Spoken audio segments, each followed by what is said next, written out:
E, nesse instante, vamos passar a palavra ao doutor Flávio Eduardo Vanderlei Brito, que é advogado e fundador da Academia Brasileira de Direito Eleitoral e Político. A palavra, doutor. Bom dia a todos e a todas. É uma grande honra estar aqui na Comissão da Reforma. E, na minha manifestação, eu pretendo fazer uma breve análise sobre a questão dos sistemas eleitorais.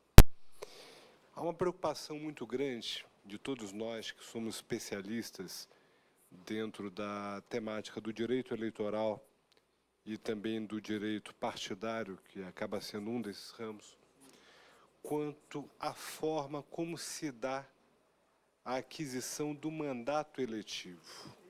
Basicamente, nós temos a nível mundial já testados 3 formas de sistemas eleitorais. O sistema proporcional, que é utilizado ainda hoje no país, o sistema misto e o sistema majoritário. Eu peço vênia, uma vez por ser militante da área, de não manifestar especificamente a minha opinião de qual sistema eu teria predileção, porque poderia ter problema com alguns dos meus. Então, vou apenas fazer um debate empírico e técnico aqui presente. O Brasil já teve no passado a questão do recall, como muitos dos senhores já rotineiramente, ao longo das últimas reformas eleitorais, vem debatendo. É interessante que, logo no início da nossa República, e aí eu faço um registro, nós tivemos no artigo 39 da Constituição Estadual do Rio Grande do Sul, de 1891, no artigo 50 da Constituição Estadual de Goiás, de 1891, no artigo 14 da Constituição Estadual de Santa Catarina, de 1892, e no artigo 20 da Constituição Estadual de Santa Catarina, de 1895, a efetiva do recall. O Brasil chegou a ser pioneiro, inclusive, nessa previsão jurídico-legal. Entretanto, não se tem registro na história do nosso país de que esse mecanismo tenha sido efetivamente utilizado. Diante dessa falta de utilização, esse mecanismo caiu em desuso. Isso é importante que os senhores tenham inicialmente em mente. E por que começo defendendo essa questão do recall antes de entrar nas questões dos sistemas eleitorais propriamente dito? Ouvimos com muita frequência nos debates acadêmicos, em entrevistas às pessoas da sociedade civil, a questão do recall, não só como tem uma PEC tramitando no Senado para o cargo de presidente da República, mas para também de todos os cargos eletivos, né? Há um problema quanto a essa adoção efetivamente no país, que é a questão de nós termos que definir, e aí quando eu digo nós, essa casa, principalmente com essa iniciativa de ouvir os especialistas, definir efetivamente qual sistema eleitoral nós vamos querer. Eu defendo até que essa casa, ao aprofundar o debate, pense nisso para o futuro, para a legislatura a partir de 2026, 2030. Por quê? Porque se nós pensarmos em qualquer tipo de alteração significativa no nosso sistema eleitoral, os senhores e senhoras que foram eleitos pelo sistema proporcional atual, com coligações, com listas abertas, com uma ampla disputa interna dentro das coligações e dentro das suas agremiações partidárias, os senhores não chegarão a um ponto comum. Então, esse tem sido o grande problema que nós estamos vendo ao longo dos anos na questão efetiva de um avanço na reforma eleitoral.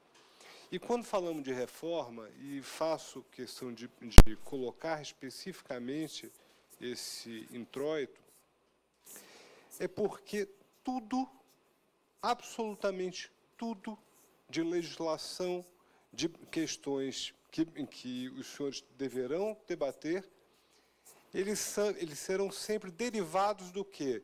Do sistema eleitoral que estiver vigente no país à época. Não adianta nós buscarmos situações mais mirabolantes possíveis se não definirmos a questão do sistema eleitoral. Então, faço essa reflexão de que deveria ter um prazo assim mais dilatado. Quando se fala de recall, o recall ele só tem efetivamente, e isso é importante que os senhores tenham em mente, ele só tem efetivamente funcionalidade se a investidura no mandato for através do voto majoritário, seja por maioria simples, seja por maioria absoluta. Quando falamos de uma maioria simples, nós rememoramos sempre a iniciativa americana ou britânica. E há uma crítica a esse tipo de sistema quando se fala que leva efetivamente a um bipartidarismo. A meu ver, essa crítica acaba sendo até um pouco equivocada, uma vez que, apesar da mídia internacional não ter colocado efetivamente no debate das eleições americanas, nós tivemos 4 partidos nos Estados Unidos com candidatos a presidente. Tivemos democratas, republicanos, libertário e Partido Verde. Nesse sistema, ainda poderia ser permitido também a questão das candidaturas avulsas, ou seja, você retiraria também dos partidos políticos a prerrogativa exclusiva dele ser o veículo pelo qual o candidato pode vir a postular um mandato eletivo. Ainda como questão de pontos específicos, isso poderia reduzir, em tese, a questão dos custos de campanha, porém, há uma crítica feita por alguns parlamentares, inclusive, relembro que a própria deputada Erundina, ela faz essa crítica com muito vigor, que estaríamos colocando deputados com espírito de vereador na Câmara dos Deputados. A meu ver, eu acho que essa questão merece uma certa reflexão, uma vez que os senhores, muitas vezes, saem bem votados de uma determinada região.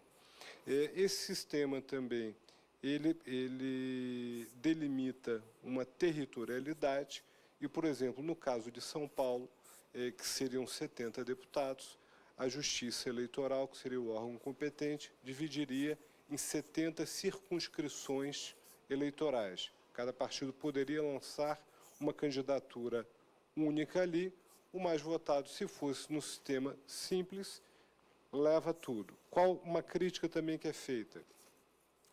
Na maioria das vezes, nesse tipo de sistema, os candidatos recebem um máximo de até 30% dos votos daquela territorialidade e 70% dos votos são jogados no lixo, popularmente falando, são desprezados. Para isso, nós temos também a variação dentro do sistema francês, que nós utilizamos de uma forma similar nas cidades que têm mais de 200 mil habitantes, aonde existe a previsão de 2 turnos para a eleição de prefeitos e para governadores e para presidente da República, assim, a nível Brasil. Na França, os distritos são chamados de cantões e cada candidato de cada agremiação partidária que obtém 12,5% dos votos daquela territorialidade estão automaticamente num segundo turno. Ora, lá pela história assim que nós conseguimos apurar, existem cantões com 2 turnos com 2, 3, 4 e até 5 candidatos. A grande diferença, assim, em relação no sistema majoritário para a maioria simples, que para facilitar para os senhores seria o sistema americano ou inglês, para o francês, é que no francês você aumentaria também o número de agremiações partidárias. É interessante que, muitas vezes, relembramos que, no passado, o mandato eletivo era um mandato imperativo. No Brasil, nós chegamos a ter, no passado, esse mandato imperativo, e faço um registro aos senhores, apesar de não ser maçom, mas tenho grandes amigos dentro da maçonaria, meu finado pai foi maçom.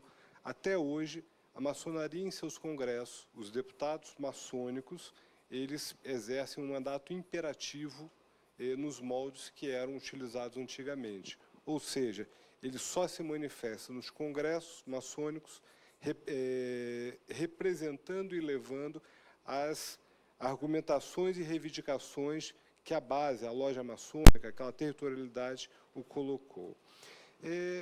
Já entrando no sistema de voto proporcional, eu me lembro que, nos meus estudos, nós vimos que Assis Brasil, que foi um grande político gaúcho, ele, influenciado pelas ideias de Mirabeau, era um líder político francês, ele dizia o seguinte: o representante, o parlamentar, ele não deve tão somente representar uma territorialidade, ele deve representar segmentos da sociedade. É por essa ideia de Assis Brasil que os senhores foram eleitos em 2014. Muito bem. Nesse sistema que influenciou muito Assis Brasil, ele dizia o seguinte: ora, eu tenho segmentos religiosos, eu tenho segmentos profissionais, eu tenho segmentos de determinada categoria. Por que esses segmentos não podem ter uma voz ativa efetivamente no parlamento? Então, ele influenciado pelas ideias de Mirabeau e também por Stuart Mill, que foi um grande debatedor com Walter Bagehot. Bagehot defendia o sistema majoritário e Mill era um grande defensor do sistema proporcional. Ele introduz esse novo conceito no país, aonde, a princípio, esse sistema ele fomenta uma multiplicação, inclusive, ao longo da história, de agremiações partidárias, e a curva começa, como já foi exposto anteriormente, a fragmentar efetivamente essa proporcionalidade, a ponto que um grande estudioso chamado Paulo Tafner, ele diz que o atual sistema proporcional brasileiro, de tão proporcional, ele se tornou desproporcional. Então, essa é uma reflexão que eu também coloco para os senhores. E o sistema misto, que foi utilizado na Alemanha pós-guerra, havia uma preocupação efetiva dos aliados, ao vencerem a guerra, de se restabelecer o sistema proporcional de listas fechadas, que era o que era utilizado na República de Weimar, antes da Primeira Guerra Mundial, e que a fragmentação do sistema eleitoral alemão pudesse fazer ascender novamente um lunático, alguma pessoa que chegasse ao poder, assim como Hitler acabou ascendendo. Fizeram lá uma divisão, uma solução salomônica, metade das cadeiras do Bundestag seriam preenchidas através do voto majoritário e a outra metade por listas. E é o que vem sendo utilizado até hoje. Eu peço, Vênia, inclusive, para ler para os senhores, a título de reflexão também, uma posição da professora Lúcia Hipólito, de 2007. Ela teve, em 1º de 10 de 2007, em Hamburgo, a convite da Fundação Konrad Adenauer. Confesso aos senhores até que tenho interesse em conseguir a cópia desse estudo dela. Sugiro que o relator, inclusive, solicite a Fundação Konrad Adenauer no Rio de Janeiro. E ela coloca o seguinte: ela foi acompanhar de perto o sistema alemão. E ela coloca assim: pois, como já contei aqui a vocês, a grande novidade é que os partidos políticos alemães estão querendo acabar com o voto proporcional, porque, segundo eles, estimula a insegurança, engorda a barganha e corteja a corrupção. Essa foi a reflexão dela já em 2007, e relembrando que a Alemanha é o berço do direito penal universal, né? Feito essas colocações, eu coloquei bem passando, porque o tema é muito mais profundo, assim, isso para os senhores. E não poderia, antes de encerrar, colocar o seguinte: no sistema majoritário, que era o que permitiria o recall, seja ele através do misto, seja ele através do majoritário simples ou por maioria absoluta, 7 estados teriam um impacto muito grande na composição atual das suas bancadas, e a gente precisaria aprofundar efetivamente o impacto assim dessas consequências nesse estado. Seria Sergipe, Rondônia, Tocantins, Acre, Amapá, Roraima, DF e Mato Grosso do Sul. Estado de 8 deputados, né? São de 8 deputados. Feitas essas considerações, senhor presidente, agradeço a oportunidade. Gostaria também de registrar 2 pontos. Somos altamente favoráveis e comungo de modo irrestrito com a posição da minha academia, da ABRADEP, na questão do voto feminino. Inclusive com a questão de cotas, até eu fiquei de lhe esclarecer num seguinte ponto. É injusto para as mulheres hoje disputarem de igual para igual com alguns homens, inclusive com as limitações que a legislação impõe.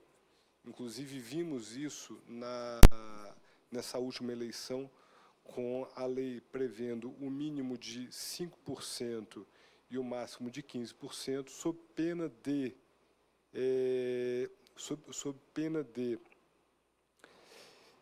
glosar o fundo partidário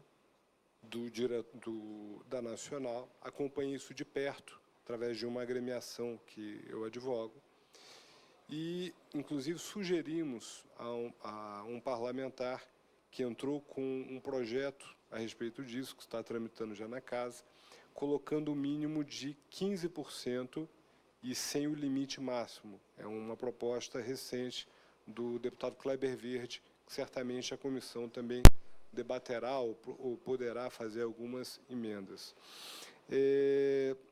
Nessa questão da reserva, nós vemos hoje o seguinte: o parlamento brasileiro, ele tem poucas mulheres efetivamente ocupando cadeiras no cargo de deputadas federais.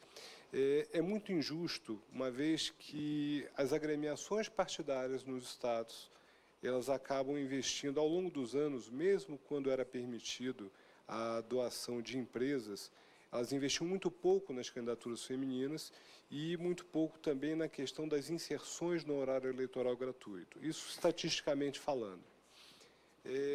Nós verificamos que o ideal seria ter uma regra inicial de transição, seja de 10%, seja de 20%, seja de 30% das cadeiras no parlamento, das 513 cadeiras, destinadas um percentual às mulheres, e essas mulheres concorreriam, no mínimo, dentro dessa cota estabelecida, e gradativamente elas teriam condições de disputar em grau de igualdade com os homens, assim nas demais cadeiras, com o passar dos anos. Gostaria também de colocar uma questão que me preocupa muito, a interferência do TSE nos partidos políticos. É uma reflexão que faço e coloco isso com muita tranquilidade, até porque eu tive uma participação em fomentar o debate e fazer, com perdão da palavra, uma grande confusão, inclusive levando a questão para a imprensa, para que o TSE não colocasse em vigor a resolução ainda no início desse ano, e essa resolução foi postergada para o ano que vem. O que nós estamos vendo? Paulatinamente, a Justiça Eleitoral está afrontando o artigo 17 da Constituição Federal, a questão da autonomia dos partidos políticos. Eu acho, está legislando. Eu acho que se o Constituinte não previu essa intervenção, se o Constituinte ele defendeu, inclusive, a autonomia dos partidos políticos para a sua organização, inclusive interna, não pode o TSE, salvo o melhor juízo, querer impor aos partidos políticos que deem uma estabilidade aos diretórios, transformar os provisórios das municipais em diretórios estáveis. Vou lhes falar o porquê e vou me encaminhar, sei que meu tempo estourou. O que nós estamos vendo muitas vezes como operadores do direito, e os senhores, muitos que são dirigentes partidários, acabam vendo isso também. Muitas vezes, aquelas provisórias ou aqueles diretórios municipais, na ponta, eles não cumprem o seu papel institucional. Infelizmente, é uma grande realidade. Eu tive um embate grande no estado do Amazonas, onde um determinado cidadão, que essa questão está judicializada, então eu vou omitir nomes e partes envolvidas. Esse cidadão, ele era presidente de uma provisória, ele fez uma convenção à revelia do estatuto contra o regramento estatutário, se autoproclamou presidente do diretório, foi à capital, gravou indevidamente de forma criminosa o presidente da agremiação estadual e o chantageou para nós promovermos a expulsão deste cidadão. Nós levamos mais de 60 dias e dentro do pleito. Foi um absurdo. A agremiação teve que, inclusive, anular a convenção que foi feita de forma ilegal. Esse cidadão está processando o Diretório Nacional dessa determinada agremiação partidária. A ação já perdeu o objeto, até porque o candidato dele perdeu a eleição e as consequências são gravíssimas. Hoje nós estamos entendendo o seguinte: essa agremiação partidária, os mandatos eletivos da Nacional são de 4 anos, nós já estamos ponderando, como via de regra, mandatos em tempo distinto para os estaduais e para a municipal, e aumentar, inclusive, a questão das previsões legais de intervenção. É muito duro para quem está no comando de uma agremiação a nível nacional, trabalhando de forma séria, sofrer golpes na ponta. E o TSE não tem esse direito. O TSE, com a devida vênia e respeito que tem pela Corte Eleitoral, ele não poderia vir a fomentar determinadas situações que não contribuem para o sistema. Eu acho que o TSE tem feito um brilhante papel na questão da ASEPA, na questão das prestações de contas partidárias, tem feito um controle efetivo, isso afirmo aos senhores que sou testemunha disso, mas impedir que partidos lancem candidatos, porque não transformaram comissões provisórias em diretórios, aonde determinadas pessoas que estão ali certamente darão golpes nas estaduais e na nacional.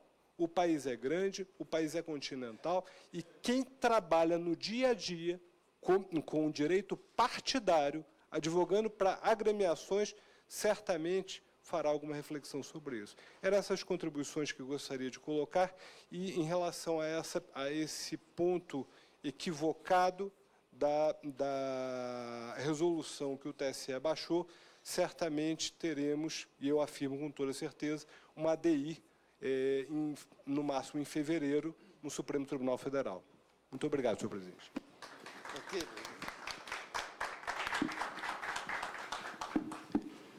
Obrigado, doutor Flávio. E agora